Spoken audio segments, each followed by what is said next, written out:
आज खेल्दै हुनुहुन्छ कि भविष्य बनाइराख्नु भएको छ? ध्यान दिनु साथीहरू। आज तपाईँ खेलमा आफ्नो लाइफ र समयलाई बर्बाद गरिराख्नु भएको छ भने आउनेवाला भविष्यमा तपाईको लाइफले तपाईसँग खेल्नेवाला छ। यो कुरा तपाईँ जति चाँडै समझ्नुहुन्छ त्यति नै तपाईको लागि फाइदा हो, नत्र तपाईँ पनि अर्को मान्छे जस्तो टाउको समातेर रुने अवस्था आउन देर छैन साथीहरू।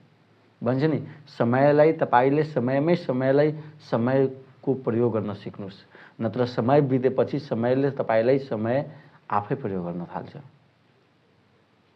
त्यसैले साथीहरू, तपाईँ आफ्नो सपनाको लागि डेडिकेसनको साथ अहिलेदेखि नै मेहनत गर्नुहोस्, नत्र भविष्य बर्बाद हुन्छ। भविष्यको लागि अहिले नै काम गर्नुपर्छ साथीहरू। हामी काम गरिरहेछौँ, तपाईँ च्यानललाई सब्स्क्राइब गरेर जानुहोस्, हामीलाई सहयोग गर्नुहोस्।